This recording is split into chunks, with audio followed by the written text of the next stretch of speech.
ನಮಸ್ಕಾರ ವೀಕ್ಷಕರೇ, ನೀವು ನೋಡ್ತಾ ಇದ್ದೀರಾ ಗ್ಯಾರಂಟಿ ನ್ಯೂಸ್. ನಾನು ರಾಮ್ ಬಡ್ಗೇರ್. ದಲಿತರ ಮೇಲೆ ಹಲ್ಲೆ ಆಗಿದೆ, ಜಾತಿ ನಿಂದನೆ ಮಾಡಲಾಗಿದೆ. ಯಾರಿಂದ? ಮಂಜೇಶ್ ಅನ್ನೋ ಟೌನ್ ಆಫೀಸರ್ನಿಂದ. ಅವರ ವಿರುದ್ಧ ಹಲ್ಲೆಗೊಳಗಾದವರು ಪೊಲೀಸ್ ಠಾಣೆಗೆ ಹೋಗಿ ಕಂಪ್ಲೇಂಟ್ ಕೊಟ್ಟಿದ್ದಾರೆ. ಎಫ್ಐಆರ್ ಕೂಡ ದಾಖಲಾಗಿದೆ. ಇವತ್ತಿನವರೆಗೂ 24 ದಿನಗಳಾಯಿತು ಹಲ್ಲೆ ಮಾಡಿ. ಇವತ್ತಿನವರೆಗೂ ಕೂಡ ಮಂಜೇಶ್ ಅನ್ನೋ ಅಧಿಕಾರಿಯನ್ನ ಅರೆಸ್ಟ್ ಮಾಡಿಲ್ಲ. ನಗರಾಭಿವೃದ್ಧಿ ಇಲಾಖೆ ಯಾಕೆ ಕ್ರಮ ತೆಗೆದುಕೊಂಡಿಲ್ಲ ಟೌನ್ ಆಫೀಸರ್ ಮಂಜೇಶ್ ಮೇಲೆ ಅನ್ನೋ ಪ್ರಶ್ನೆ ಇದೆ. ಇದೇ ವಿಚಾರಕ್ಕೆ ಸಂಬಂಧಪಟ್ಟಂತೆ ಒಂದು ಬಿಗ್ ಬ್ರೇಕಿಂಗ್ ನ್ಯೂಸ್ ಲಭ್ಯ ಆಗ್ತಾ ಇದೆ.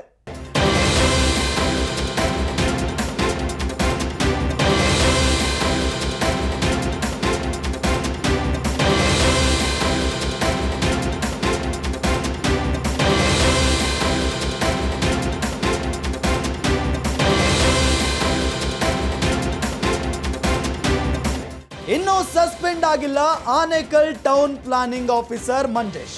ಎಫ್ಐಆರ್ ಆಗಿ ಬರೋಬ್ಬರಿ 25 ದಿನಗಳಿಂದ ಕಳೆದ್ರೂ ಕೂಡ ಯಾವುದೇ ಕ್ರಮ ಆಗಿಲ್ಲ. ಯಾಕೆ? ನಗರಾಭಿವೃದ್ಧಿ ಇಲಾಖೆ ಸಸ್ಪೆಂಡ್ ಮಾಡಿಲ್ಲ, ಪೊಲೀಸರು ಅರೆಸ್ಟ್ ಮಾಡಿಲ್ಲ.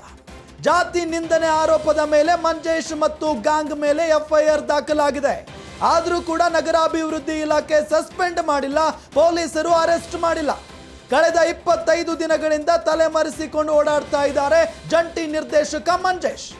ಎಲ್ಲ ಗೊತ್ತಿದ್ರು ನಗರಾಭಿವೃದ್ಧಿ ಇಲಾಖೆ ಸುಮ್ಮನೆ ಇರೋದು ಯಾಕೆ? ಹಾಗಾದ್ರೆ ಎಫ್ಐಆರ್ ಆಗಿದ್ರೂ ಕೂಡ ಸಸ್ಪೆಂಡ್ ಮಾಡದೆ ಸೇಫ್ ಮಾಡ್ತಾ ಇರೋದು ಯಾಕೆ? ಮಂಜೇಶನ ಪರ ನಿಂತಿರೋ ಅಧಿಕಾರಿಗಳು ಯಾರ್ಯಾರು? ಹಾಗಾದ್ರೆ ನಗರಾಭಿವೃದ್ಧಿ ಅಧಿಕಾರಿಗಳೇ ಬೈರತಿ ಸುರೇಶ್ ಅವರೇ ಏನಿದೆಯಲ್ಲ, ಹಾಗಾದ್ರೆ ಇದು ನಿಮಗೆ ಕಾಣಿಸ್ತಾ ಇಲ್ವಾ? ದಲಿತರ ಪರ ಸರ್ಕಾರ ಅಂತೀರಾ, ದಲಿತರಿಗೆ ಹೊಡೆದವರನ್ನ ಸಸ್ಪೆಂಡ್ ಮಾಡಲ್ಲ ಯಾಕೆ? ಮಾತೆತ್ತಿದ್ರೆ ಸಾಕು ಕಾಂಗ್ರೆಸ್ ಯಾವತ್ತೂ ಕೂಡ ದಲಿತರ ಪರವಾಗಿದೆ ಅಂತ ಹೇಳ್ತಾ ಇರ್ತೀರಾ ಅಲ್ವಾ? ಯಾಕೆ ಈ ವ್ಯಕ್ತಿಯ ವಿರುದ್ಧ, ಈ ಅಧಿಕಾರಿಯ ವಿರುದ್ಧ ಇದುವರೆಗೂ ಕೂಡ ಕ್ರಮ ತೆಗೆದುಕೊಂಡಿಲ್ಲ? ಕೂಡಲೇ ಮಂಜೇಶ್ನನ್ನ ಸಸ್ಪೆಂಡ್ ಮಾಡಬೇಕು, ಇಲ್ಲ ಅಂತ ಅಂದ್ರೆ ದಲಿತರೆಲ್ಲರೂ ಕೂಡ ಹೋರಾಟಕ್ಕೆ ಇಳಿಯುವಂತ ಎಲ್ಲ ನಿರ್ಣಯವನ್ನ ಮಾಡಿದ್ದಾರೆ. ಈಗಾಗಲೇ ಅರೆಸ್ಟ್ ಮಾಡಬೇಕು ಅಂತ ಹೇಳಿ ಒತ್ತಾಯವನ್ನ ಕೂಡ ಮಾಡ್ತಾ ಇದ್ದಾರೆ. ಜೂನ್ 25ರಂದು ಹಲಗೂರು ಸ್ಟೇಷನ್ನಲ್ಲಿ ಎಫ್ಐಆರ್ ದಾಖಲಾಗಿದೆ. ಮಳವಳ್ಳಿಯ ಅಗಸನಪುರದ ಸೋಮಣ್ಣ ಕುಟುಂಬದ ಮೇಲೆ ಮಂಜೇಶ್ ಅನ್ನೋ ಅಧಿಕಾರಿ ಹಲ್ಲೆಯನ್ನ ಮಾಡಿದ್ರು. ಮಳವಳ್ಳಿಯ ಅಗಸನಪುರದ ಸೋಮಣ್ಣ ಕುಟುಂಬದ ಮೇಲೆ ಜಾತಿ ನಿಂದನೆ ಮಾಡಿ ಮನ ಬಂದಂತೆ ಥಳಿಸಲಾಗಿತ್ತು. ಅವರ ಮೇಲೆ ಮಂಜೇಶ್ ಅಂಡ್ ಗ್ಯಾಂಗ್ನಿಂದ ಜಾತಿ ನಿಂದನೆ ಮಾಡಿ ಮನ ಬಂದಂತೆ ಥಳಿಸಿದ್ರು. ಈ ಸಂಬಂಧ ಹಲಗೂರು ಠಾಣೆಯಲ್ಲಿ ಎಫ್ಐಆರ್ ದಾಖಲಾಗಿದೆ. ಅಟ್ರಾಸಿಟಿ ಕೇಸ್ನಲ್ಲಿ A2 ಆಗಿರುವ ಟೌನ್ ಪ್ಲಾನಿಂಗ್ ಆಫೀಸರ್ ಮಂಜೇಶ್. ಈ ಮಂಜೇಶ್ ಅನ್ನೋ ಅಧಿಕಾರಿ ಇದಾರಲ್ಲ, ಇವರು ದಲಿತರ ಮೇಲೆ ಮನ ಬಂದಂತೆ ಹಲ್ಲೆ ಮಾಡಿದ್ದಾರೆ, ಬಾಯಿಗೆ ಬಂದಂತೆ ನಿಂದಿಸಿದ್ದಾರೆ. ಇದೇ ವಿಚಾರಕ್ಕೆ ಸಂಬಂಧಪಟ್ಟಂತೆ ಕಳೆದ 25 ದಿನಗಳ ಹಿಂದೆನೇ ಕೇಸ್ ದಾಖಲಾಗಿದೆ, ಎಫ್ಐಆರ್ ದಾಖಲಾಗಿದೆ. ಇದುವರೆಗೂ ಆ ಮಂಜೇಶ್ನನ್ನ ಪೊಲೀಸರು ಅರೆಸ್ಟ್ ಮಾಡಿಲ್ಲ. ಹಲ್ಲೆಗೊಳಗಾದವರು ಪೊಲೀಸ್ ಠಾಣೆಗೆ ಹೋಗಿ ಕೇಳಿದ್ರೆ ನಮಗ್ ಗೊತ್ತಿಲ್ಲ, ಇನ್ನೂ ಸಿಕ್ಕಿಲ್ಲ, ನೀವೇ ಹುಡುಕೊಡಿ ಅಂತ ಹೇಳ್ತಾರಂತೆ ಈ ಪೊಲೀಸ್ನವರು. ಇವರೇ ಹುಡುಕೊಡೋದಾದ್ರೆ ಪೊಲೀಸ್ ಸ್ಟೇಷನ್ ಯಾಕೆ, ಕಾನೂನು ಯಾಕೆ, ನೀವ್ಯಾಕೆ, ನಿಮಗೆ ಕಾಕಿ ಬಟ್ಟೆ ಯಾಕೆ ಸ್ವಾಮಿ? ಇವರೇ ಹುಡ್ಕೊಳ್ತಾರೆ. ಹೊಡೆಸ್ಕೊಂಡವ್ರು ಯಾರಿದಾರಲ್ಲ, ಹಲ್ಲೆಗೊಳಗಾದವ್ರು ಯಾರಿದಾರಲ್ಲ, ಅವರೇ ಹೋಗಿ ಹುಡ್ಕೊಳ್ತಾರೆ. ನಿಮಗೆ ಯಾಕೆ ಬೇಕು ಹಾಗಾದ್ರೆ ಅಧಿಕಾರ? ನೀವು ಯಾಕೆ ಬೇಕು ಪೊಲೀಸ್ನವರು? ನೀವು ರಕ್ಷಣೆ ಕೊಡ್ತೀರಿ ಅಂತ ತಾನೆ ಹಲ್ಲೆಗೆ ಒಳಗಾದಂಥವರು ನಿಮ್ಮ ಬಳಿ ಬರೋದು. ನೀವು ಅವರಿಗೇನೆ ನೀವೇ ಹುಡ್ಕೊಡಿ ಅಂತ ಹೇಳ್ತೀರಾ ಅಂತ ಅಂದರೆ ನೀವು ಯಾಕೆ ಬೇಕು ಅನ್ನೋದು ನನ್ನ ಪ್ರಶ್ನೆ. ಜೊತೆಗೆ ಅವರು ದಲಿತರು ಏನೋ ಕಷ್ಟ ಅಂತ ಹೋಗಿದ್ದಾರೆ ಅಥವಾ ಇನ್ನೇನೋ ಕಾರಣಕ್ಕೆ ಹೋಗಿದ್ದಾರೆ, ಬಂದು ಮನಸ್ಸೋ ಇಚ್ಛೆ ಹಲ್ಲೆಯನ್ನ ಮಾಡ್ತಾರೆ, ಅವ್ರ ಮೇಲೆ ಜಾತಿ ನಿಂದನೆಯನ್ನ ಮಾಡ್ತಾರೆ ಅಂತ ಅಂದರೆ ಈ ವ್ಯಕ್ತಿಗೆ ಹೇಳೋರು ಕೇಳೋರು ಯಾರು ಇಲ್ವಾ ಅನ್ನೋ ಪ್ರಶ್ನೆ ಮೂಡುತ್ತೆ. ಜೊತೆಗೆ ಕಂಪ್ಲೇಂಟ್ ಆದರೂ ಕೂಡ ಪೊಲೀಸರು ಆಕ್ಷನ್ ತೆಗೆದುಕೊಂಡಿಲ್ಲ, ಕ್ರಮ ತೆಗೆದುಕೊಂಡಿಲ್ಲ ಅನ್ನೋದು ಒಂದು ವಿಚಾರ. ನಗರಾಭಿವೃದ್ಧಿ ಇಲಾಖೆ ಏನು ಮಾಡ್ತಾ ಇದೆ? ಕಣ್ಮುಚ್ಚಿ ಕುಳಿತುಕೊಂಡಿದೆಯಾ? ಟೌನ್ ಆಫೀಸರ್ ಮಂಜೇಶ್ ಮಾಡಿರುವಂಥ ಈ ಕೃತ್ಯ ಇದೆಯಲ್ಲ, ಈ ಕೆಲಸ ಇದೆಯಲ್ಲ, ಇದರ ವಿರುದ್ಧವಾಗಿ ಕ್ರಮ ತೆಗೆದುಕೊಳ್ಳೋರು ಯಾರೂ ಇಲ್ವಾ ಹಾಗಾದ್ರೆ? ಇದು ಈಗಿರುವಂಥ ಪ್ರಶ್ನೆ. ಹೆಂಗೆ ಬೇಕೋ ಹಂಗೆ ಮಾತನಾಡ್ತಾರೆ ಇವರು ಅಂತ ಅಂದರೆ ಅವ್ರಿಗೊಂದು ಮೊಂಡು ಧೈರ್ಯ, ನಮ್ಮನ್ನು ಯಾರೂ ಏನು ಮಾಡಲ್ಲ ಅಂತ ಹೇಳಿ. ಹಾಗಾಗಿನೇ ಅಲ್ವಾ ಪಾಪ ಅಮಾಯಕರ ಮೇಲೆ ಹಲ್ಲೆ ಮಾಡಿರೋದು, ಜಾತಿ ನಿಂದನೆ ಮಾಡಿರೋದು. ಇದೇ ಕೆಲಸನ ಮತ್ತೊಬ್ಬ ವ್ಯಕ್ತಿ ಏನಾದರೂ ಮಾಡಿದರೆ ಸುಮ್ಮನೆ ಬಿಡ್ತಾ ಇದ್ರಾ? ಬೇಕಾಬಿಟ್ಟಿ ಕೇಸ್ಗಳನ್ನು ಜಡಿದು ಒಳಗಾಗ್ತಾ ಇರಲಿಲ್ವಾ ಇಷ್ಟೊತ್ತಿಗೆ? ಮಂಜೇಶ್ ಒಬ್ಬ ಅಧಿಕಾರಿ, ಒಬ್ಬ ಶ್ರೀಮಂತ ಅಂತ ಹೇಳಿ ಸುಮ್ಮನೆ ಬಿಟ್ಟಿದ್ದೀರಾ ಆತನನ್ನು? ಸಪೋರ್ಟ್ ಮಾಡ್ತೀರಾ ಆತನಿಗೆ? ಇದೇ ಕೆಲಸ ಒಬ್ಬ ಬಡ ವ್ಯಕ್ತಿ, ಸಾಮಾನ್ಯ ವ್ಯಕ್ತಿ ಮಾಡಿಬಿಟ್ಟಿದ್ರೆ ಇಷ್ಟೊತ್ತಿಗೆ ಕತೆ ಮುಗಿತಾ ಇತ್ತು. ಹಾಗಾಗಿ ಪೊಲೀಸ್ನವರು ಸರಿಯಾದಂಥ ಕ್ರಮ ತೆಗೆದುಕೊಂಡಿದ್ರೆ ಇಷ್ಟೊತ್ತಿಗೆ ಆ ಮಂಜೇಶ್ ಜೈಲಿನಲ್ಲಿ ಇರಬೇಕಾಗಿತ್ತು. FIR ದಾಖಲಾಗಿ 25 ದಿನ ಆದರೂ ಕೂಡ ಆತ ತಲೆಮರೆಸ್ಕೊಂಡು ಓಡಾಡ್ತಾ ಇದ್ದಾನೆ ಅಂತ ಅಂದರೆ ಏನರ್ಥ? ಪೊಲೀಸರ ಕಾರ್ಯವೈಖರಿ ಬಗ್ಗೆ ಅನುಮಾನ ಬರ್ತಾ ಇದೆ. ನೀವು ಅವರ ಸಪೋರ್ಟ್ಗೆ ಅಂದರೆ ಅವರ ಬೆಂಬಲಕ್ಕೆ ನಿಂತಿದ್ದೀರಿ ಅನ್ನೋದು ಬಹಳ ಸ್ಪಷ್ಟವಾಗಿ ಗೊತ್ತಾಗ್ತಾ ಇದೆ. ಈಗ ಇದೇ ವಿಚಾರನ ಸ್ವತಃ ಹಲ್ಲೆಗೊಳಗಾದವರು ನಮ್ಮ ಜೊತೆಗೆ ಮಾತನಾಡಿದ್ದಾರೆ. ಏನು ಅಂತ ಹೇಳಿ ಅಂದರೆ, ನಾವು ಪೊಲೀಸ್ ಸ್ಟೇಷನ್ಗೆ ಹೋಗಿದ್ವಿ ಸರ್, ಪೊಲೀಸ್ನವ್ರು ಹೇಳ್ತಾರೆ ನಮಗೆ ಸಿಗ್ತಾ ಇಲ್ಲ, ನೀವೇ ಹುಡುಕೊಡಿ ಅಂತ ಹೇಳಿ. ರೀ ಪಾಪ ಅಮಾಯಕರು ರೀ, ನಿಮ್ಮ ಪೊಲೀಸ್ ಸ್ಟೇಷನ್ಗೆ ಬರ್ತಾರೆ ಅಂದರೆ ನಿಮ್ಮ ಮೇಲಿರುವಂಥ ನಂಬಿಕೆ, ಪೊಲೀಸ್ನವರು ನಮಗೆ ನ್ಯಾಯ ಕೊಡಿಸ್ತಾರೆ ಅನ್ನೋ ನಂಬಿಕೆಯಿಂದ ಬರ್ತಾರೆ. ನೀವು ನೋಡಿದರೆ ಅವ್ರ ಪರವಾಗಿದ್ಕೊಂಡು ಬಡವರಿಗೆ ಅನ್ಯಾಯ ಮಾಡ್ತಿದ್ದೀರಿ. ನೀವೆಲ್ಲ ಪೊಲೀಸರು ಅಂತ ಅನಿಸ್ಕೊಳ್ಳೋಕ್ಕೂ ಕೂಡ ನಾಲಾಯಕ್. ಅಸಹ್ಯ ಆಗ್ತಾ ಇದೆ ನಿಮ್ಮಂಥವ್ರನ್ನ ಪೊಲೀಸರು ಅಂತ ಕರೆಯೋದಕ್ಕೆ. ಅವರೇ ಮಾತನಾಡಿದ್ದಾರೆ, ನಮ್ಮ ಪ್ರತಿನಿಧಿ ಕವನ ಜೊತೆಗೆ ಹಲ್ಲೆಗೊಳಗಾದಂಥ ಜನ ಮಾತನಾಡಿದ್ದಾರೆ. ಅವರು ಏನು ಹೇಳಿದ್ದಾರೆ ಮೊದಲಿಗೆ ಕೇಳಿಸ್ಕೊಂಡು ಬಿಡೋಣ. ಒಬ್ಬ ಟೌನ್ ಪ್ಲಾನಿಂಗ್ ಆಫೀಸರ್ ಮೇಲೆ FIR ಆಗಿ ಬರೋಬ್ಬರಿ 25 ದಿನ ಆದ್ರೂ ಪೊಲೀಸರು ಈತನನ್ನ ಅರೆಸ್ಟ್ ಮಾಡಿದ್ರು. ನಾನು ದೇವರಾಜ ನಾನು ಮಾಡ್ತೀನಿ, ಏನು ಬೇಕಾದ್ರೂ ಮಾಡ್ತೀನಿ ಅಂತ ಅವನು ಆಸಿಡು, ಅವನು ಮಂಜೇಶು ಇಬ್ಬರು ನನಗೆ ಹೊಡೆದ್ರು ಮೇಡಮ್. ಅವರು ಟೌನ್ ಪ್ಲಾನಿಂಗ್ ಆಫೀಸರ್ ಮಂಜೇಶ್ ಅವರು. ಓಕೆ, ಯಾವ ರೀತಿಯಾಗಿ ಹಲ್ಲೆ ಮಾಡಿದ್ರು? ಎಲ್ಲೆಲ್ಲ ಹೊಡೆದ್ರು ಮೇಡಮ್. ಎಷ್ಟು ಜನದ ಮೇಲೆ ಹಲ್ಲೆ ಆಗಿದ್ದು ಅವತ್ತು 25ನೇ ತಾರೀಕು? ಜಾತಿ ನಿಂದನೆ ಮಾಡಿ ನಮ್ಮ 6 ಜನ ಮೇಲೆ ಹಲ್ಲೆ ಮಾಡೋಣ. ನಾವೆಲ್ಲ ಹೋದಾಗ ನಮಗೂ ಹಲ್ಲೆ ಮಾಡಿ ಅವನು ಆಸಿಡ್ ರಾಜು ಅವನು ಈ ತೊಡೆಯೆಲ್ಲ ಏಟಾಗಿ ಅಲ್ಗೂರು ಪೊಲೀಸ್ ಠಾಣೆ ಆಗಲಿ, ಮಳವಳ್ಳಿ ಪೊಲೀಸ್ ಠಾಣೆ ಆಗಲಿ ಯಾರೂ ಸ್ಪಂದಿಸ್ತಾ ಇಲ್ಲ. ನಮ್ಮ ಬೋವಿ ಜನಾಂಗಕ್ಕೆ ಬಲೆ ತೊಂದರೆ ಕೊಡ್ತಾ ಇದ್ದಾರೆ. ಮಂಜೇಶ್ಗೆ ಸಪೋರ್ಟ್ ಕೊಡ್ತಾ ಇದ್ದಾರೆ ಹೊರತು ನಮಗಂತೂ ಸಪೋರ್ಟ್ ಅಂತೂ ನಮ್ಗೆ ಕೊಟ್ಟಿಲ್ಲ, ನಮ್ಗೆ ನ್ಯಾಯನೂ ಸಿಕ್ಕಿಲ್ಲ. ಒಬ್ಬ ಟೌನ್ ಪ್ಲಾನಿಂಗ್ ಆಫೀಸರ್ ಮೇಲೆ FIR ಆಗಿ ಬರೋಬ್ಬರಿ 25 ದಿನ ಆದ್ರೂ ಪೊಲೀಸರು ಈತನನ್ನ ಅರೆಸ್ಟ್ ಮಾಡಿಲ್ಲ. ಯಾಕೆ? ಪೊಲೀಸವ್ರನ್ನ ಕೇಳಿದ್ರೆ ಬೇಜವಾಬ್ದಾರಿತನದ ಉತ್ತರವನ್ನ ಕೊಡ್ತಾ ಇದ್ದಾರೆ. ಅಲಗೂರು ಪೊಲೀಸ್ ಠಾಣೆಯಲ್ಲಿ ಈತನ ಮೇಲೆ FIR ಆಗಿರುತ್ತೆ 25ನೇ ತಾರೀಕು, ಏನು ಕಳೆದ ತಿಂಗಳು 25ನೇ ತಾರೀಕು. ಇವತ್ತಿಗೆ ಬರೋಬ್ಬರಿ 25 ದಿನಗಳಾಗುತ್ತೆ. ಆದರೂ ಕೂಡ ಜಾತಿ ನಿಂದನೆ ಅಡಿಯಲ್ಲಿ ಈತನ ಮೇಲೆ FIR ಆಗಿರುವಂಥದ್ದು. ಯಾಕೆ ಈತನನ್ನ ಅರೆಸ್ಟ್ ಮಾಡಿಲ್ಲ ಇಷ್ಟು ದಿನ ಆದರೂ? ಬನ್ನಿ, ಸ್ವತಃ ನಮ್ಮ ಜೊತೆ ಹಲ್ಲೆಗೊಳಗಾದವ್ರು ಇದ್ದಾರೆ, ಅವ್ರನ್ನ ಮಾತಾಡ್ಸೋಣ. ಸರ್ ನಮಸ್ತೆ. ಸರ್, ಯಾಕೆ ಹಲ್ಲೆ ಮಾಡಿದ್ರು? ಯಾವಾಗ ಆಯಿತು? 25ನೇ ತಾರೀಕು JCB ಬಂದಿತ್ತು ಮೇಡಮ್ ಅವರೇ. ರೋಡು ಬಗೀತಾ ಇದ್ರು. ಇದು ಸರ್ಕಾರಿ ನಮ್ಮ ಸ್ವಂತ ಜಮೀನು ಪಕ್ಕನೇ ಬಗೀತಾ ಇದ್ರು. ನಾನು ಹೋಗಿ ಕೇಳಿದೆ ಮೇಡಮ್ ಅವರೇ, ಏಯ್ ನೀವು ಅಡ್ಡ ನೀನು ನೀನು ಕೇಳೋದು, ನೀನು ಇಲ್ಲಿ ಬಂದು ನಾವು ಏನು ಬೇಕಾದ್ರೂ ಮಾಡ್ತೀವಿ, ನಮ್ಮ ದೌರ್ಜನ್ಯ ನಡೀತಿದೆ, ನಾವು ಮಾಡ್ತೀವಿ ಅಂದ್ಬಿಟ್ಟು ಆಸಿಡು ಮಂಜೇಶ್ ಫಸ್ಟ್ ಅಂದ, ಮಂಜೇಶು ಆಮೇಲೆ ಆಸಿಡ್ ಅಂತ. ಆಮೇಲೆ ಅಲ್ಲಿ ಮಾತು ಬೆಳೀತಾ ಇದ್ದಾಗ ಕಲ್ ತಕ ಹೊಡೆದ್ರು ಮೇಡಮ್ ಅವ್ರು ಇಬ್ಬರು. ಆಮೇಲೆ ಇವರು ಹಿಂದ್ಗುಂಡ್ಲೆ ಒಂದು 4-5 ಜನ ಬಂದರು, 5 ಜನ ಬಂದರು. ಆಮೇಲೆಲ್ಲ ನಮ್ಮವ್ರು ಬಂದರು. ಇವ್ರಿಗೂ ಏಟಾಯಿತು, ನಮಗೂ ಏಟಾಯಿತು. ನನ್ನ ಆಂಬುಲೆನ್ಸು ಕರ್ಕೋಗಿ ಆಂಬುಲೆನ್ಸ್ ಬಂತು, ಮಂಡ್ಯಕ್ಕೆ ಕರ್ಕೋದ್ರು. ಮಳವಳ್ಳಿಗೆ ಹೋಗಿ, ಮಳವಳ್ಳಿಯಿಂದ ಮಂಡ್ಯ ಹೋಗಿ ನಾವು ಇದು ಮಾಡಿದ್ವಿ. ಆಮೇಲೆ ಮುಂದೆ ಏನಾಯಿತು ಗೊತ್ತಿಲ್ಲ ಮೇಡಮ್. ಓಕೆ ಸರ್, ಅದೇ ನೀವು ಮಂಜೇಶ್ ಅನ್ನುವಂತಹ ಹೆಸರನ್ನ ಕೂಡ ಹೇಳಿದ್ರಿ. ಆತ ಟೌನ್ ಪ್ಲಾನಿಂಗ್ ಆಫೀಸರಾ? ಆತ ಆನೇಕಲ್ಲಲ್ಲಿ ಕೆಲಸಕ್ಕಿದ್ದು ಅವತ್ತು ಸೈನ್ ಮಾಡ್ಬಿಟ್ಟು ಬಂದು ಡ್ಯೂಟಿಲಿದ್ದು ಊರಿಗೆ ಬಂದಿದ್ದಾರೆ ಮೇಡಮ್. ಊರಿಗೆ ಬಂದಿದ್ದಾರೆ, ರೌಡಿಜಮ್ ಮಾಡ್ತಾರೆ ಅವರು. ಹಾಂ, ಡ್ಯೂಟಿಲಿದ್ದು ಅವನು ಈ ವಾರಕ್ಕೆ 3-4 ಸತಿ ಬರ್ತಾನೆ ಮೇಡಮ್. ಡ್ಯೂಟಿ ಇಲ್ಲಿ ಇದ್ರೂ ಬಂದು ನಮ್ಮ ಜನಗಳಿಗೆ ಭಾಳ ತೊಂದರೆ ಕೊಡ್ತಾಯಿದ್ದಾನೆ. ಅವ್ರನ್ನ ಹತ್ರ ಕೆಲಸ ಮಾಡಬೇಕು, ನನ್ನ ಹತ್ರನೇ ಕೆಲಸ ಮಾಡಬೇಕು, ನೀವು ಬೇರೆಯವ್ರ ಹತ್ರ ಹೋಗಿಲ್ಲ ಅಂತ ಏನೇನೋ ದೌರ್ಜನ್ಯ ಆಗ್ತಾನೆ ಮೇಡಮ್. ಎಷ್ಟು ಜನದ ಮೇಲೆ ಹಲ್ಲೆ ಆಗಿದ್ದು ಅವತ್ತು 25ನೇ ತಾರೀಕು? 6 ಜನದ ಮೇಲೆ. 6 ಜನ ಜಾತಿ ನಿಂದನೆ ಕೂಡ ಮಾಡಿ ಅವರು ಬೋದು ಒಡ್ಡ ಏನೇನು ಎಲ್ಲ ಹೇಳ್ಬಾರ್ದು ಮೇಡಮ್. ಸಣ್ಣ ಮಾತುಗಳೆಲ್ಲ ಬೋದು ಜಾತಿ ನಿಂದನೆ ಮಾಡಿ ನಮ್ಮ 6 ಜನ ಮೇಲೆ ಹಲ್ಲೆ ಮಾಡೋಣ. 6 ಜನ.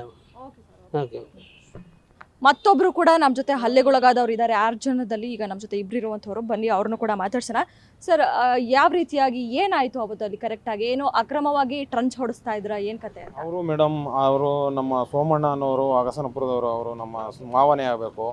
ಅವರು ಹೋಗಿ ಕೇಳಿದ್ದಾರೆ, ಹಿಂಗೆ ಟ್ರಂಚ್ ಹೊಡಿತಾ ಇರೋದು, JCB ಕರ್ಕೊಂಡು ಬಂದು ಏನಕ್ಕೆ ಅಂತ ಕೇಳಿದ್ದಾನೆ. ಅವನು ಒಬ್ಬೋಗಿ ಫಸ್ಟು. ಅವ್ರ ಜಮೀನು ಅವ್ರ ಅಣ್ಣನ ಜಮೀನೇ ಪಕ್ಕದಲ್ಲಿರೋದು. ನಮ್ಮ ಜಮೀನೆಲ್ಲ ಯಾಕೆ ನೀವು ಈ ಥರ ತೊಂದರೆ ಕೊಡ್ತಾ ಇದ್ದೀರಾ ಅಂತ ಅವನು ಕೇಳಿದ್ದಾರೆ. ಅವರು ಕೇಳಿದಾಗ ಅವರು, ಏಯ್ ನೀನು ಯಾವನ ಕೇಳೋಕ್ಕೆ, ಈ ಜಾಗದಲ್ಲಿ ಯಾಕೋ ನೀನು ಕೇಳೋದು ನೀನು, ಹಂಗೆ ಹಿಂಗೆ ಅಂದ್ಬಿಟ್ಟು ಬಾಯಿಗೆ ಬಂದಂಗೆ ಬೋದು ಅವನ ಹೊಡೆದು ಕಲ್ಲು ತಗೊಂಡು, ಮಂಜೇಸು ಫಸ್ಟು ದೊಣ್ಣೆ ತಗೊಂಡು ಹೊಡೆದು, ಆಮೇಲೆ ಆಸಿಡ್ ರಾಜನು ಕಲ್ಲಲ್ಲೆಲ್ಲ ಗುದ್ದಿ ಅವ್ನು ಏಟು ಹೊಡಿತಿದ್ದಾಗ ನಾವೆಲ್ಲ ಹೋದಾಗ ನಮಗೂ ಅಲ್ಲೇ ಮಾಡಿ ಅವನು ಆಸಿಡ್ ರಾಜು ಅನ್ನೋನು ಈ ತೊಡೆಯೆಲ್ಲ ಏಟಾಗಿ ಮಾಮೂಲಿ ಸುಮಾರು ಜನಕ್ಕೆ ಏಟಾಗಿದೆ ಮೇಡಮ್. ಆವತ್ತು ಆಂಬುಲೆನ್ಸಲ್ಲೆಲ್ಲ ಕರ್ಕೊಂಡೋಗಿ ಅವ್ರ ಮಂಡ್ಯದಲ್ಲೆಲ್ಲ ಇದು ಮಾಡಿದ್ದು. ಅವ್ರ ಹತ್ರ ಅವ್ರು ಕ್ವಾರೆ ಮಾಡ್ಕೊಂಡಿದ್ದಾರೆ. ಸಸಿತ್ತ ಕಾಲದಿಂದ 30 ವರ್ಷದಿಂದಲೂ 91ನೇ ಇಸ್ವಿಯಿಂದಲೂ ನಮ್ಮ ಜನಾಂಗಕ್ಕೆ, ನಮ್ಮ ಬೋವಿ ಜನಾಂಗಕ್ಕೆ ಬಲೆ ತೊಂದರೆ ಕೊಡ್ತಾಯಿದ್ದಾರೆ. ಅವ್ರ ತಾಯಿ ಸರೋಜಮ್ಮ ಅಂತ, ಅವರು 5 ಎಕರೆ ಕ್ವಾರೆ ಮಾಡ್ಕೊಂಡಿದ್ದಾರೆ. ಅವ್ರ ತಾಯಿ, ಅವರು ತಾವಿಂದಲೂ ತೊಂದರೆನೇ ನಮ್ಮ ಜನಾಂಗಕ್ಕೆ, ಆವಾಗಲಿಂದಲೂ ತೊಂದರೆ ಕೊಟ್ಟಿದ್ದಾರೆ. ಅಲ್ಲಿಂದ ಇವರು BBMP ಮಂಜೇಶ್ ಅಂತ ಬಂದಿದ್ದಾರೆ. ಈಗ ಅವರು ಹಂಗೆ ತೊಂದರೆ ಕೊಡ್ತಿದ್ದಾರೆ. ನಮ್ಮ ಹತ್ರನೇ ಗೇಯಬೇಕು, ಅಲ್ಲಿ ಇಲ್ಲಿ ನೀವು ಇದು ಮಾಡಬೇಕು, ಏಯ್ ನೀವೇನಾರು ಮಾಡಿದ್ರೆ ಸಾಯಿಗೊಂಡು ನಮ್ಮ ಹತ್ರನೇ ಗೇಯಬೇಕು, ಹಂಗೆ ಹಿಂಗೆ ಅಂತ. ಈಗ FIR ಆಗಿ 25 ದಿನ ಆಯ್ತು. ಏನಂತಾರೆ ಪೊಲೀಸರು? ನೀವು ಅಲ್ಲಿ ಹೋಗಿ ಅವ್ರನ್ನ ಕೇಳಿದ್ರೆ ಯಾಕೆ ಇಷ್ಟು ದಿನ ಆದ್ರೂ ಅರೆಸ್ಟ್ ಮಾಡಿಲ್ಲ ಅಂದ್ರೆ ಏನಂತಾರೆ ಅವರು? ನಾವು ಹೋಗಿ ಅಲ್ಗೂರು ಠಾಣೆಯಲ್ಲೂ ಕೇಳಿದ್ದೀವಿ, ಪುನಃ ಕೃಷ್ಣಪ್ಪ ಸರ್ SP ಮಳವಳ್ಳಿಯಲ್ಲೂ ಕೇಳಿದ್ದೀವಿ. ಅವ್ರು ಕೇಳಿದ್ರೆ ನೀವು ಯಾಕೆ ಸರ್ ಇನ್ನೂ ಇದು ಮಾಡಿಲ್ಲ ಅಂತ ಅಂದರೆ, ಅವರು ಇಲ್ಲಪ್ಪ, ಅವರು ನಾವು ಇವತ್ತು ಮಾಡ್ತೀವಿ ನಾಳೆ ಮಾಡ್ತೀವಿ ಅಂದ್ಕೊಂಡು ಕಾಲನೇ ಕಳ್ಕೊಂಡು ಬಂದು ಲಾಸ್ಟ್ಗೆ ಅವರು ನಮ್ಮ ಹತ್ರ ನೀವು ಎಲ್ಲಿದ್ದೀರಾ ಹೇಳಿ, ಅವರು ಎಲ್ಲ ಇದ್ದಾರೆ, ನೀವು ಇದು ಮಾಡಿದ್ರೆ ನಾವು ಹುಡುಕಿ ಕೊಡ್ತೀವಿ ಅಂತ ಅವರೆಲ್ಲ ಇದು ಮಾಡಿ ಲಾಸ್ಟ್ಗೆ ಮಂಡ್ಯ SP ಅವರು ಅಲ್ಲಿ ಹೋಗಿ ಕೇಳೋದಕ್ಕೆ ಕೃಷ್ಣಪ್ಪವ್ರಿಗೆ ಫೋನ್ ಮಾಡಿ ಹೇಳಿದ್ರು, ಅರೆಸ್ಟ್ ಮಾಡ್ಬೇಕಂಡ್ರೆ ಇಮಿಡಿಯೇಟಲ್ಲಿ ಅಂತ 3-4 ದಿನಕ್ಕೆ ಅವ್ರಿಗೆ ಇದು ಮಾಡಿದ್ರು. ಅಲ್ಲಿಗೂ ಅವರು ಇದು ಸ್ಪಂದಿಸಿಲ್ಲ. SP ಮಂಡ್ಯದಲ್ಲೂ ಹೋಗಿ ನಾವು ಕೇಳಿದ್ರು, ಅರೆಸ್ಟ್ ಮಾಡಿ ಅಂತ ಕೃಷ್ಣಪ್ಪವ್ರಿಗೆ ಹೇಳಿದ್ರು. ಕೃಷ್ಣಪ್ಪವರು ಇದು ಮಾಡಿದ್ರೆ ಒಬ್ಬರ ಮೇಲೆ ಒಬ್ಬರು ಎತ್ತಾಗ್ತಿದ್ದಾರೆ ಮೇಡಮ್. ಅಲ್ಗೂರು ಪೊಲೀಸ್ ಠಾಣೆ ಆಗಲಿ, ಮಳವಳ್ಳಿ ಪೊಲೀಸ್ ಠಾಣೆ ಆಗಲಿ ಯಾರೂ ಸ್ಪಂದಿಸ್ತಾ ಇಲ್ಲ. ಮಂಜೇಶ್ಗೆ ಸಪೋರ್ಟ್ ಕೊಡ್ತಾ ಇದ್ದಾರೆ ಹೊರತು ನಮಗಂತೂ ಸಪೋರ್ಟ್ ಅಂತೂ ನಮ್ಗೆ ಕೊಟ್ಟಿಲ್ಲ. ನಮ್ಗೆ ನ್ಯಾಯನೂ ಸಿಕ್ಕಿಲ್ಲ. ಈಗ ನಮಗೆ ಏನಾದ್ರು ತೊಂದರೆ ಆದರೆ ಮೇಡಮ್ ಅವರೇ, ಮುಂದಕ್ಕೆ ನಮ್ಮ ಹೆಂಡತಿ ಮಕ್ಕಳಿಗೆ ಯಾರಿಗೆ ಆಗಲಿ ಅವ್ರು ದೌರ್ಜನ್ಯ ಮಾಡಿದ್ರು, ಅವ್ರು ಏನೇ ಇದು ಮಾಡಿದ್ರು ಅವ್ರ ಮೇಲೇ ಇದಾಗುತ್ತೆ ಮೇಡಮ್. ಅಲ್ಲಿ ಗಂಟಲು ನಮಗೆ ಪ್ರಾಣ ಭಯ ಇದೆ. ಯಾವ ಟೈಮಲ್ಲಿ ಏನು ಮಾಡ್ತಾರೆ ಅನ್ನೋದು ಗೊತ್ತಿಲ್ಲ. ನಾವು ದಲಿತರು ನಮ್ಮ ಭವಿ ಇದರಿಂದ ಏನು ಮಾಡ್ತಾರೆ ಅನ್ನೋದು ನಮ್ಗೆ ಭಯ ಇದೆ ಮೇಡಮ್ ಅವರೇ. ಹೋಟೆಲ್ ನಾವು ಏನೇ ಹೆಚ್ಚು ಕಮ್ಮಿ ಆದರೂ ಅವ್ರು ಯಾವ ಟೈಮಲ್ಲಿ ಏನು ಮಾಡ್ತಾರೆ ಅನ್ನೋದು ಗೊತ್ತಿಲ್ಲ. ಅವ್ರ ದುಡ್ಡು ಕೋಟ್ಯಾಂತರ ರೂಪಾಯಿ ಇರ್ಬೋದು. ಇವತ್ತು ನಮ್ಮ ಬಡವರು ತಿನ್ನೋಕೆ ಅನ್ನ ಇಲ್ಲ. ಅವ್ರು ಏನು ಬೇಕಾದ್ರೂ ಮಾಡ್ಬೋದು ಮೇಡಮ್ ಅವ್ರೆ, ಆ ಮಟ್ಟದಲ್ಲಿದೆ. ಓಕೆ ಸರ್, ಅಂದರೆ ಕಳೆದ 31 ವರ್ಷಗಳಿಂದಲೂ ಕೂಡ ಈ ಒಂದು ಜನಾಂಗದ ಮೇಲೆ ನಿರಂತರವಾಗಿ ಜಾತಿ ನಿಂದನೆ ಆಗಿರ್ಬೋದು, ಹಲ್ಲೆಗಳಾಗಿರ್ಬೋದು, ಪ್ರತಿಯೊಂದು ಕೂಡ ನಡೀತಾನೆ ಬಂದಿದೆ. ಯಾಕೆ ಇಷ್ಟು ನಿರಂತರವಾಗಿ ಇದೇ ಜನಾಂಗದ ಮೇಲೆ ಅಂತ? ಅವರು ಕ್ವಾರೆ ನಮ್ಮಲ್ಲಿ ಕೆಲಸ ಮಾಡಲಿ, ನಿಮ್ಮವರೆಲ್ಲ ಬಂದು ಕೆಲಸ ಮಾಡಬೇಕು ನಮ್ಮ ಹತ್ರ, ಇನ್ನೆಲ್ಲೂ ಮಾಡಬಾರ್ದು, ಸಾಯಂಕಾಲ ಕೂಲಿ ಇಸ್ಕೋಬೇಕು ಅಂತ ಅವರು ಒಬ್ಬ ಇವನ್ನ ಮಡಿಕೊಂಡವ್ರೆ. ಯಾರನ್ನ ಆಸಿಡ್ ರಾಜ ಅಂದ್ಬಿಟ್ಟು ಮೇಸ್ತ್ರಿ ಅಂತ, ಅವನು ಆಸಿಡ್ ರಾಜ ಅಂತ ಬೆಳಿಗ್ಗೆ ಕರ್ಕೋಗೋದು, ಸಾಯಂಕಾಲ ತಗೊಂಬಂದು ಬಿಡೋದು. 91ರಲ್ಲಿ ಗಲಾಟೆ ಆಗ್ತಾವಿಂದ ಇದೆ ನಿರಂತರವಾಗಿ ನಮಗೆ ಈ ಥರ ತೊಂದರೆ ಕೊಡ್ತಲೇ ಅವರೇ. A1 ಆರೋಪಿ ಯಾರು, A2 ಆರೋಪಿ ಯಾರು ಅಂತ? A1 ಮಂಜೇಶ್ನೇ ಮಾಡಿದ್ದು, A1 2 ಆಸಿಡ್ ರಾಜನ್ ಮಾಡಿದ್ದು. ಈಗ A1 ಆಸಿಡ್ ರಾಜನ್ ಮಾಡೋರೆ, A1 2ನ ಮಂಜೇಶನ್ ಮಾಡೋರೆ ಮೇಡಮ್. ಯಾಕೆ ಅಂತ ನೀವು ಕೇಳಲಿಲ್ವಾ? ಯಾಕೆ A1 ಮಂಜೇಶ್ ಇದ್ದಿದ್ದು, ಆಸಿಡ್ ರಾಜ A2 ಇದ್ದಿದ್ದು ಅಂತ? ಯಾಕೆ ಮಾಡೋದಕ್ಕೆ ನೀವು ಕಂಪ್ಲೇಂಟಲ್ಲಿ ಬರೆದಿರೋದಂಗೆ, ಆ ಥರ ಮಾಡಿರೋದಂಗೆ ಅಂತ ಕೇಳೋದಕ್ಕೆ ಪ್ರಶ್ನೆ. ಅವರು ನೀವೇನ್ರಿ ನಮಗೆ ಉತ್ತರ ಹೇಳೋದು, ಅಲ್ಲಿ ಹೆಂಗಿದೆ ಹಂಗೆ ಮಾಡಿದ್ದೀವಿ ಅಂತ ಕೇಳ್ತಾರೆ ಮೇಡಮ್. ಅಲ್ಲ ಸರ್, ಓಕೆ, ಈಗ ನೀವ್ ಹೇಳ್ತಾ ಇದ್ದೀರಾ A1 ಮಂಜೇಶು ಅಂತ. ನೋಡ್ರಿ ಕಂಪ್ಲೇಂಟ್ ಅಲ್ಲಿ A2 ಅಂತ ಇತ್ತು ಅಂತ, ಅಂದ್ರೆ ನೀವೇನ್ ಕೊಟ್ಟಿದ್ರು ಅದನ್ನ ಇದ್ ಮಾಡಿದ್ದಾರೆ ಅಂತ ಹೇಳ್ತಾ ಇದಾರೆ. ಯಾಕೆ ನೀವೇ A1 ಅಂತ ಹೇಳಿ ಯಾಕೆ ಹೇಳಿದ್ರು? ಅವರು ಅದೇ ತರ ಮಾಡ್ತಾವ್ರೆ, ಅಂದ್ರೆ ಅವ್ರು ಎಲ್ಲ ರಿಪೀಟ್ ಮಾಡವ್ರೆ. A1 ಇದ್ದಿದ್ದು A2 ಮಾಡೋರು. ಅಂದ್ರೆ ಓಕೆ, ಇಲ್ಲಿ ಪೊಲೀಸರು ಮಂಜೇಶನ್ನ ರಕ್ಷಿಸ್ತಾ ಇದ್ದಾರೆ. ಪೊಲೀಸರಿಗೆ ಏನಾದ್ರು ಆಮಿಷ ಒಡ್ಡಿದಾರ ಅಂತ ರಕ್ಷಣೆ ಕೊಡ್ತಾವ್ರೆ ಅವರು. ಗಿಫ್ಟ್ ಎಲ್ಲ ಕೊಟ್ಟು ಏನೇನೋ ಎಲ್ಲ ಫುಲ್ ಎಲ್ಲ ಸಪೋರ್ಟ್ ಅವ್ರಿಗೆ. ನಮಗೆ ಏನು ರಕ್ಷಣೆನೇ ಇಲ್ಲ. ಪೊಲೀಸ್ನವರ ಬಿಟ್ಟು ಇನ್ನು ಬೇರೆ ಸಂಬಂಧಪಟ್ಟ ಅಧಿಕಾರಿಗಳಿರ್ಬೋದು, ಅವ್ರಿಗೆ ಏನು ಕೆಲಸ ನಿರ್ವಹಿಸ್ತಾ ಇದ್ದಾರೋ, ಏನೋ ದೊಡ್ಡ ಅಧಿಕಾರಿಗಳು ಇದ್ದಾರೆ ಏನೋ ಅವ್ರ ಕಡೆಯಿಂದ, ನಮಗೆ ಅದು ಗೊತ್ತಾಗಲ್ಲ. ನೋಡ್ತಾ ಇರ್ಬೋದು. ಅಂದ್ರೆ ಕಳೆದ 25 ದಿನಗಳಿಂದ FIR ಆಗಿದ್ರು ಕೂಡ ಈತ ಮಂಜೇಶ್ ಎಂಬಾತ, ಈತ A1 ಆರೋಪಿ, ಪ್ರಮುಖವಾಗಿ A1 ಆರೋಪಿ, ಆಸಿಡ್ ರಾಜ ಎಂಬಾತ A2 ಆರೋಪಿ. ಆದರೆ ಪೊಲೀಸ್ನವರು A2ನ A1 ಮಾಡಿದ್ದಾರೆ, A1ನ A2 ಮಾಡಿದ್ದಾರೆ. ಅಂದರೆ ಮಂಜೇಶ್ನ ಈಗ A2 ಮಾಡಿರುವಂಥವ್ರು. ಪೊಲೀಸರನ್ನ ಖರೀದಿ ಮಾಡಿದಾನೆ ಈತ ಅಂತಾನೆ ಹೇಳ್ಬೋದು ಮಂಜೇಶ್ ಎಂಬಾತ. ಈತನಿಗೆ ದುಡ್ಡಿನ ವ್ಯಾಮೋಹ ಹೆಚ್ಚಾಗಿದೆ ಅನ್ಸುತ್ತೆ.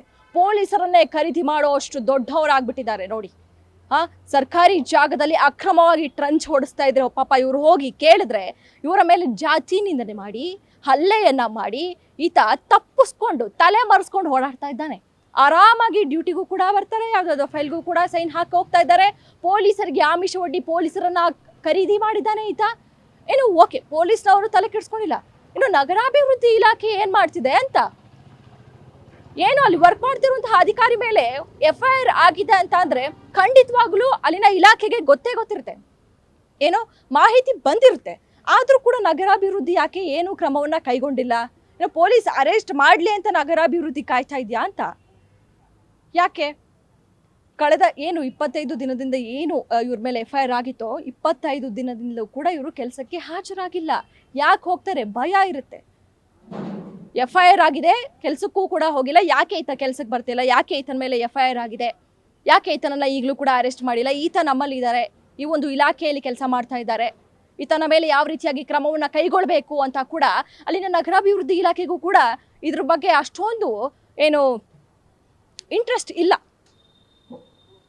ಎಲ್ಲರೂ ಕೂಡ ಮಂಜೇಶನ ಪರವಾಗಿದ್ದಾರೆ. ದಲಿತ ಪರ ಸರ್ಕಾರ ಅಂತ ಬರೀ ಭಾಷಣಕ್ಕೆ ಅಷ್ಟೇ ಸೀಮಿತವಾಯ್ತಾ ಅಂತ? ಇಷ್ಟೊಂದು ಶೋಷಣೆಗಳು ನಡೀತಾ ಇದೆ. ಕಳೆದ 31 ವರ್ಷಗಳಿಂದಲೂ ಕೂಡ ಈ ಒಂದು ಸಮುದಾಯದ ಮೇಲೆ ಶೋಷಣೆ ಮಾಡ್ಕೊಂಡೇ ಬಂದಿದ್ದಾರೆ. ಆದ್ರೂ ಕೂಡ ಈ ಒಂದು ಕುಟುಂಬದ ಮೇಲೆ ಈತ ಮಂಜೇಶ್ ಎಂಬ ಈತನ ತಾಯಿ ಯಾರ ಮೇಲೂ ಕೂಡ ಯಾವುದೇ ರೀತಿಯಾದಂತಹ ಕ್ರಮವನ್ನ ತೆಗೆದುಕೊಳ್ಳಕ್ಕೆ ಇಲ್ಲಿವರೆಗೂ ಕೂಡ ಆಗಿಲ್ಲ. ಅಂದ್ರೆ ಹಣದ ಬಲ ಖರೀದಿ ಮಾಡ್ತಾ ಇದ್ದಾನೆ ಈತ ಅಧಿಕಾರಿಗಳನ್ನ. ಇನ್ನು ಈ ಗ್ಯಾರಂಟಿ ನ್ಯೂಸ್ ಆದ್ರೂ ಏನು ಸಂಬಂಧಪಟ್ಟ ಅಧಿಕಾರಿಗಳಾಗಿರ್ಬೋದು, ಅಲಗೂರು ಪೊಲೀಸ್ ಠಾಣೆಯ ಆರಕ್ಷಕರಾಗಿರ್ಬೋದು, ಅಲಗೂರು ಪೊಲೀಸ್ ಠಾಣೆಯಲ್ಲೇ ಈತನ ಮೇಲೆ FIR ದಾಖಲಾಗಿರುವಂಥದ್ದು. ಆನೇಕಲ್ನಲ್ಲಿ ಈತ ಟೌನ್ ಪ್ಲಾನಿಂಗ್ ಆಫೀಸರ್ ಆಗಿ ಕೆಲಸ ನಿರ್ವಹಿಸ್ತಾ ಇದ್ದಾನೆ. ಇನ್ನಾದ್ರೂ ಈತನ ಮೇಲೆ ಅಂದ್ರೆ ಈಗಾಗಲೇ ಸಾಕಷ್ಟು ಲೇಟ್ ಆಗಿದೆ, 25 ದಿನ ಕಳೆದಿದೆ. ಸೊ ಇನ್ನಾದ್ರೂ ಈತನ ಮೇಲೆ ಕ್ರಮವನ್ನ ತೆಗೆದುಕೊಳ್ತಾರಾ? ಈತನನ್ನ ನಗರಾಭಿವೃದ್ಧಿ ಇಲಾಖೆ ಯಾವ ರೀತಿಯಾಗಿ ಈತನ ಮೇಲೆ ಕ್ರಮ ತೆಗೆದುಕೊಳ್ಳುತ್ತೆ? ಪೊಲೀಸರು ಈತನನ್ನ ಅರೆಸ್ಟ್ ಮಾಡ್ತಾರಾ ಅಂತ ಕಾದು ನೋಡಬೇಕಾಗಿದೆ. ಕ್ಯಾಮ್ರಾ ಪರ್ಸನ್ ಪಂಪಾಪತಿ ಜೊತೆ ಕವನ ಶಿವಣ್ಣ, ಗ್ಯಾರಂಟಿ ನ್ಯೂಸ್, ಬೆಂಗಳೂರು. ವೀಕ್ಷಕರೇ, ನೋಡಿದ್ರಲ್ಲ ಹಲ್ಲೆಗೊಳಗಾದಂಥ ಜನ ಏನು ಮಾತನಾಡಿದ್ರು ಅಂತ ಹೇಳಿ. ಮಂಜೇಶ್ನನ್ನ ಅರೆಸ್ಟ್ ಮಾಡಬೇಕು. ಯಾಕೆ ಅಂತ ಹೇಳಿದರೆ ಅವ್ರಿಗೆ ಅಷ್ಟೊಂದು ಆಕ್ರೋಶ ಇದೆ. ಏನೂ ತಪ್ಪು ಇಲ್ಲದೆ ಇದ್ದಂಥ ಆ ಜನರನ್ನು ಹೇಗೆ ಹಲ್ಲೆ ಮಾಡಿದ್ದಾರೆ ಅನ್ನೋದನ್ನು ಅವರೇ ಬಾಯ್ಬಿಟ್ಟು ಹೇಳಿದರು. ಜಾತಿ ನಿಂದನೆಯನ್ನು ಮಾಡಿದ್ರು ಅಂತ ಕೂಡ ಅವರೇ ಭಾಳ ಸ್ಪಷ್ಟವಾಗಿ ಹೇಳಿದ್ದಾರೆ. ನೀವು ಗಮನಿಸಿದ್ರಿ. ಇಷ್ಟೆಲ್ಲ ಮಾಡಿರುವಂಥ ವ್ಯಕ್ತಿಯನ್ನು ಯಾಕೆ ಸುಮ್ಮನೆ ಬಿಡ್ತಿದ್ದಾರೆ ಪೊಲೀಸ್ನವರು? ಜೊತೆಗೆ ಸರ್ಕಾರದ ಬಗ್ಗೆಯೂ ಕೂಡ ನಾವು ಮಾತನಾಡಲೇಬೇಕು. ಕಾಂಗ್ರೆಸ್ ದಲಿತ ಪರ, ನಾವು ಯಾವತ್ತೂ ಕೂಡ ದಲಿತ ಪರ ಸರ್ಕಾರ ಅಂತ ಹೇಳಿ ಸಿದ್ದರಾಮಯ್ಯ ಆದಿಯಾಗಿ, ಮುಖ್ಯಮಂತ್ರಿ ಸಿದ್ದರಾಮಯ್ಯನವರ ಆದಿಯಾಗಿ ಎಲ್ಲ ನಾಯಕರು ಕೂಡ ಹೇಳ್ತಾನೆ ಇರ್ತಾರೆ. ಆದರೆ ಇವತ್ತು ದಲಿತರಿಗೆ ಅನ್ಯಾಯ ಆಗಿದೆ, ಜಾತಿ ನಿಂದನೆ ಆಗಿದೆ. ಇವತ್ತು ದಲಿತ ಪರ ಸರ್ಕಾರ ಎಲ್ಲಿ ಹೋಯಿತು? ಇದರ ಬಗ್ಗೆ ಧ್ವನಿ ಎತ್ತೋರು ಯಾರೂ ಇಲ್ವಾ? ಹಾಗಾದರೆ ಸರ್ಕಾರದಲ್ಲಿ ನಗರಾಭಿವೃದ್ಧಿ ಇಲಾಖೆಯ ಸಚಿವರು ಏನು ಮಾಡ್ತಾ ಇದ್ದಾರೆ, ಅಧಿಕಾರಿಗಳು ಏನು ಮಾಡ್ತಾ ಇದ್ದಾರೆ ಅನ್ನೋದು ನಮ್ಮ ಪ್ರಶ್ನೆ. ಆದರೆ ಇದನ್ನು ಗ್ಯಾರಂಟಿ ನ್ಯೂಸ್ ಇಲ್ಲಿಗೆ ಬಿಡೋದಿಲ್ಲ. ಯಾರು ಹಲ್ಲೆಗೆ ಒಳಗಾಗಿದ್ದಾರೋ, ನೊಂದಿದ್ದಾರೋ, ಯಾರು ಜಾತಿ ನಿಂದನೆಯನ್ನು ಮಾಡಿಸ್ಕೊಂಡಿದ್ದಾರೋ ಅವರ ಪರವಾಗಿ ಗ್ಯಾರಂಟಿ ನ್ಯೂಸ್ ಇದೆ.